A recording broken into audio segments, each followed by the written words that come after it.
welcome to my channel. Di channel Iren Gabriela. Di channel aku kali ini kita akan membahas tentang kajian stilistika dari puisi Daki ciptaan Wayan Jengki Sunarta. Selamat menonton. Stilistika atau ilmu gaya bahasa merupakan cabang ilmu linguistik yang memfokuskan diri pada analisis gaya bahasa. Stilistika berada di tengah-tengah antara bahasa dan kritik sastra. Fungsi stilistika adalah sebagai jembatan antara keduanya. Bahasa sebagai media utama bagi karya sastra, bahasa sebagai media ungkapan perasaan, pikiran, dan batin pengarang di mana berkaitan erat dengan gaya. Gaya bahasa merupakan cara pengarang memilih, menata, dan menetapkan kata dalam susunan kalimat, sehingga memiliki pengaruh dan efek tentang berbagai pembaca. Puisi Daki mengkaji 1. Gaya bunyi, 2. Gaya kata, 3. Gaya kalimat, 4. Citraan. 1. Gaya bunyi. Dalam puisi, bunyi berperan penting karena bunyi menimbulkan efek dan kesan tertentu. Bunyi dapat menekankan arti kata, mengintensifikan makna kata dan kalimat, bahkan dapat mendukung ciptaan suasana tertentu dalam puitis. Gaya bunyi pada puisi itu dapat dikemukakan sebagai berikut. Puisi itu secara keseluruhan didominasi oleh adanya bunyi vokal U, misalnya pada bait kedua baris pertama, jangan jadikan aku ngincu. Pada bait 2 baris kedua, yang memoles bibirmu. Pada bait kedua baris ketiga, yang gemetar penuh ragu itu. Dan pada bait keempat baris pertama, kata-kata yang berhamburan dari mulutmu, bah madu. Bunyi vokal U yang mendominasi keseluruhan puisi itu mempunyai fungsi menimbulkan suasana syandu.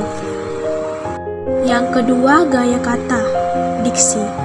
Secara umum, puisi juga sulit untuk dipahami. Terdapat penafsiran tertentu. Dengan demikian, penggunaan kata konotatif dalam puisi tersebut cukup menjadi perhatian. Penyair menggunakan kata-kata tersebut untuk mengungkapkan sesuatu itulah yang dinamakan makna konotatif. Jadi, penggunaan kata konotatif dilakukan untuk menyatakan sesuatu secara tidak langsung. Penggunaan kata konotatif juga untuk menciptakan efek estetis. Secara keseluruhan, dalam puisi Daki, penyair memanfaatkan kata-kata konotatif yang memiliki arti kias. Dalam puisi Daki, penyair mengalami perasaan mencintai terhadap wanita yang penuh kepalsuan, sehingga mempergunakan diksi yang menggambarkan kepalsuan tersebut, diantaranya gincu, bibir, pupur, bunga. Puisi Daki karya Wayan Jengki Sunarta di atas jenis puisi primatiks. Hal ini terlihat dari susunan kata yang tidak langsung memancarkan makna. Jadi, untuk mendapatkan makna yang kita cari, maka pembaca harus mengira-ira maksud dari tiap kata atau baris. Gaya kalimat. Kepadatan kalimat dan bentuk yang ekspresif sangat diperlukan dalam karya sastra, khususnya puisi. Hal ini mengingat bahwa dalam puisi hanya inti gagasan atau pengalaman batin yang dikemukakan. Gaya kalimat yang terdapat dalam puisi itu menggunakan gaya kalimat implisit. Kepadatan kalimat dengan gaya implisit terdapat pada bait 1 baris kedua, yang melapisi wajahmu.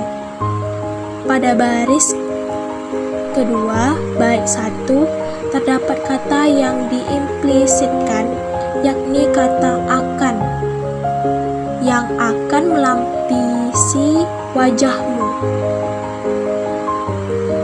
Pada bait keempat baris ketiga, hutan-hutan pun ranggas, terdapat kata diimplisitkan, yakni kata menjadi. Hutan-hutan pun menjadi ranggas. Dari kajian gaya kalimat di atas, dapat dikemukakan bahwa dalam puisi karya Wajan Jengki Sunarta tersebut terlihat kalimat-kalimat mengalami pemadatan dengan gaya implisit.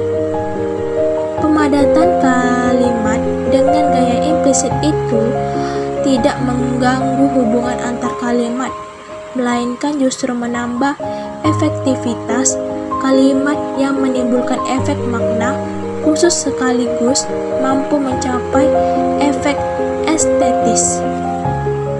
Yang keempat, citraan. Citraan atau imajinasi dalam karya sastra berperan penting untuk menimbulkan pembayangan imajinatif, membentuk gambaran mental, dan dapat membangkitkan pengalaman tertentu pada pembaca.